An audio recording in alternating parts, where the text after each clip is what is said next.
exactly is your candidate stance on gun control? Let's go ahead and start with Parker. All right. Well, I know George wants to defend the Second Amendment right at all costs, and that there's a lot of laws that are enacted now that don't necessarily make sense that they're doing. For one, a lot of the rules for trying to take away some guns, such as the assault weapons ban that they have going on, is seen as more as an attack on the Second Amendment right, when they use the primary reason for why they should have the assault rifle ban in place because they want to protect American citizens from the terrible atrocities and massive shootings. But if you go look at a lot of the records of what those events occurred, none of them, usually almost all of them, were used with low caliber handguns or other kind of weapons like that nature, which the ban is more kind of just a showpiece for it. So I can say that George definitely has the idea in mind to defend the Second Amendment. Okay. Kevin? Well, it's essentially unconstitutional. I mean, we're not just talking about the Second Amendment here, we're talking about like the Fourth and Fifth, and that you're essentially instead of being innocent until proven guilty, you're guilty unless proven innocent, which is completely unconstitutional. The only way you can really have any kind of gun control is if you did essentially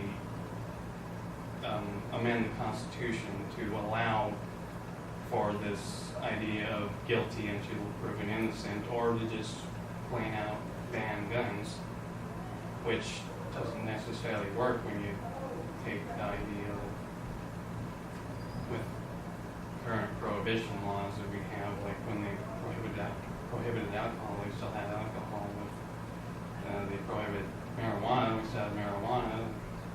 But the thing you have to think about as far as gun laws, that it's kind of more like a state issue. It's the state government kind of should deal with that, but at the same time, it's not constitutional.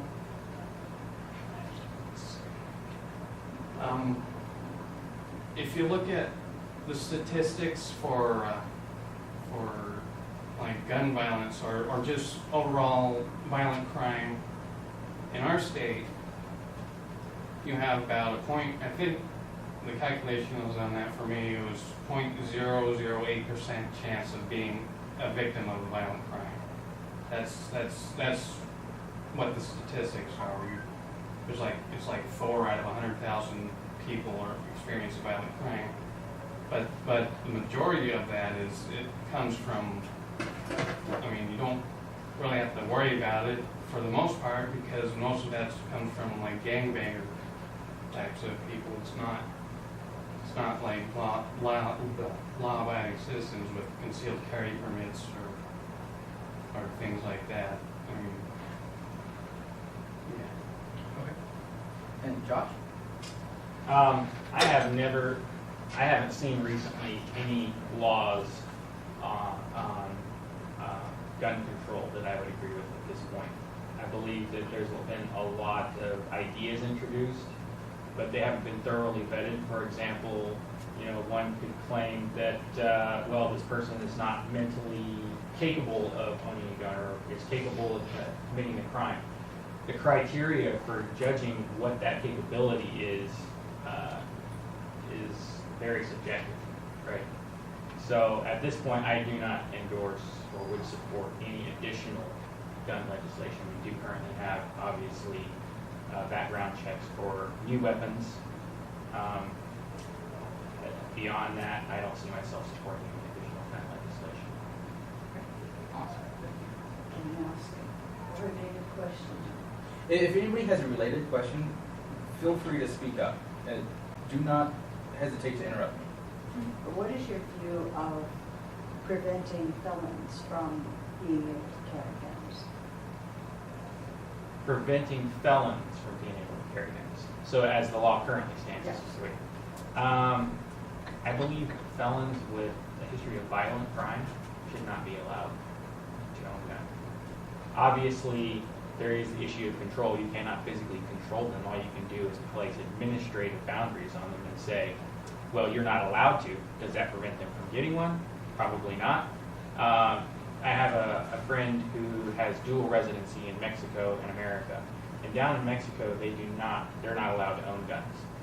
And he has lived in both places. And he stated that where in Mexico they were not allowed to own guns, all the criminals did, right?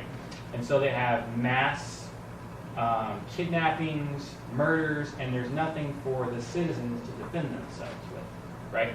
And also, if you look at the history of the Mexican government has, carried out enormous atrocities against its own people several times. So, and, they have little rights. At this point, I do not see any way that would be possible in America or even favorable to have gun control. I just wonder why they'd be out of jail. That's the next big question. Sometimes they don't know. I mean, if they're a violent criminal and you let them out and you expect that if they get a gun they're going to commit a violent crime with it, then why are they even out of jail? That's about all I can say.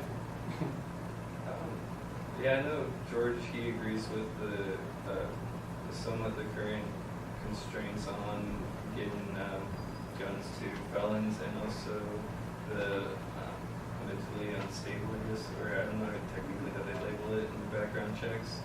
But then once again, like they were saying, it's if someone really wants to have a gun, they're gonna find a way to get a gun. So having a long place gives us a way to enforce it a little bit, but in the end, I'm sure that I think I just a little bit more.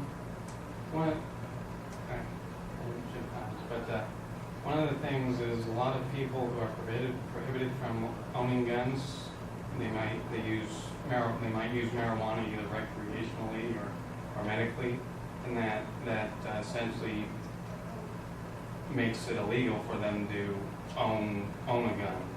And that's part of the criminals that you might, I mean, they're not actually criminals, they've just smoked or used marijuana for whatever their reason, and they're not actually violent criminals, so I really don't see any reason to prevent them from owning a gun.